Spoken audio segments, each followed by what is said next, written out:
Bismillahirrahmanirrahim. Assalamualaikum warahmatullahi wabarakatuh. Perkenalkan, nama saya Dwi Febri Chandra Dewi dengan NIM A1J1181007 dari kelompok 6. Video ini merupakan video pembelajaran tentang saraf volunter pada manusia dan juga sebagai salah satu tugas praktikum mata kuliah Anatomi Fisiologi Manusia yang diampu oleh Bapak Mustamin Balumbi, SPD, MSc. Berikut kita mulai penjelasannya. Sistem persarafan terdiri dari neuron dan neuroglia yang tersusun membentuk sistem saraf pusat dan sistem saraf tepi. Susunan saraf pusat terdiri dari otak dan medula spinalis, sedangkan sistem saraf tepi merupakan sistem saraf di luar sistem saraf pusat yang membawa pesan dari dan menuju sistem saraf pusat untuk menjalankan otot dan organ tubuh. Tidak seperti sistem saraf pusat, sistem saraf tepi tidak dilindungi tulang sehingga rentan terhadap trauma. Sistem saraf tepi terbagi menjadi sistem saraf somatik dan sistem saraf otonomik. Sistem saraf-saraf tersebut mengandung serabut saraf eferen dan aferen. Pada umumnya, serabut eferen terlibat dalam fungsi motorik, seperti kontraksi otot atau sekresi kelenjar, sedangkan serabut aferen biasanya menghantarkan rangsangan sensorik dari kulit, selaput lendir, dan struktur yang lebih dalam. Ada 12 saraf kranial yang berperan dalam berbagai hal sederhana yang terjadi di kepala seperti mengenali wajah orang lain dan mencium bau makanan. Meski ukurannya kecil, saraf ini sangat penting untuk kelangsungan hidup manusia agar sehari-harinya bisa berfungsi dengan baik. Tidak hanya mata dan hidung, saraf kranial juga mempersarafi gigi, wajah, lidah, bahkan hingga paru-paru dan jantung. Intinya, saraf kranial memiliki dua jenis tugas utama, yaitu yang berhubungan dengan motorik dan sensorik. Saraf kranial sensorik bertugas untuk membantu kita untuk mencium bau, melihat, dan mendengar. Sementara itu, saraf kranial motorik bertugas membantu kita mengontrol pergerakan otot kepala dan leher. Lebih lengkapnya lagi, berikut ini penjelasannya kita bahas tentang otak kranial.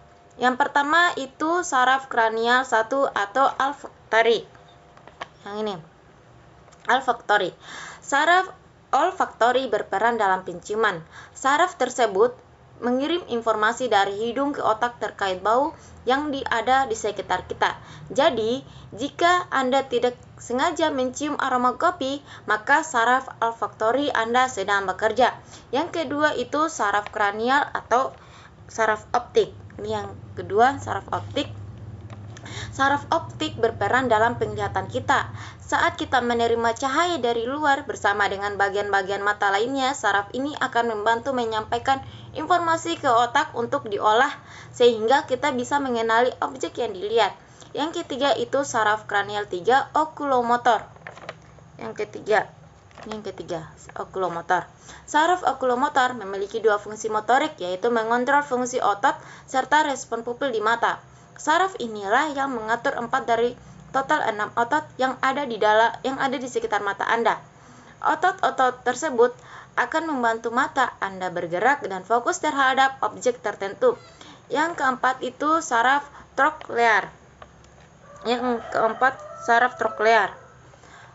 Troklear mengontrol otot oblik superior yang berperan untuk menggerakkan bola mata ke bawah atau saat Anda melotot dan kembali seperti semula. Yang kelima itu saraf trigeminal. Saraf ini adalah saraf kranial terbesar dan memegang kedua fungsi motorik maupun sensorik. Saraf trigeminal terdiri dibagi menjadi 3 bagian, yaitu saraf ophthalmicus merupakan yang bertugas untuk mengirim informasi sensori dari wajah dan bagian atas seperti dahi, kulit, kepala, kelopak mata. Yang berikutnya itu saraf maksilaris. Saraf maksilaris berperan mengirimkan informasi sensori dari dan bagian tengah wajah seperti pipi, bibir, dan lain sebagainya. Saraf mandibular merupakan yang berfungsi dalam hal sensorik seperti serta motorik. Yang keenam itu saraf kranial. Saraf kranial abdusen mengatur pergerakan otot yang disebut otot rectus atau lateral. Yang ketujuh itu saraf kranial facialis. Yang ketujuh ini dia. Di mana terdiri dari 4 percabangan yang masing-masing memiliki fungsi yang berbeda, yaitu pergerakan otot agar bisa memunculkan ekspresi wajah. Yang selanjutnya itu saraf vestibuloklear. Ini merupakan berperan dalam pendengaran dan membantu keseimbangan manusia. Saraf ini mengandung 2 komponen. Yang ke-9 yaitu saraf glosopharyngeal. Ini merupakan berperan dalam berfungsi motorik dan sensorik. Yang ke-10 itu vagus, di mana vagus ini memiliki berbagai fungsi, mulai dari hal fungsi motorik, sensorik hingga parasimpatik. Yang ke-11 itu saraf kranial atau aksesorius, di mana berperan untuk mendukung motorik atau pergerakan dari otot leher. Otot inilah yang mengontrol otot di leher sehingga kita dapat menggerakkan leher sesuai keinginan. Yang selanjutnya itu saraf kranial atau saraf kranial hipoglosus, di mana saraf ini yang terakhir adalah hipoglosus. Saraf ini berperan untuk tugas motorik sebab saraf inilah yang mengatur pergerakan otot lidah. Mungkin itu saja penjelasan tentang saraf volunter. Lebih dan kurangnya mohon maafkan. Saya tutup dengan ucapan wabillahi taufiq wal hidayah. Wassalamualaikum warahmatullahi wabarakatuh.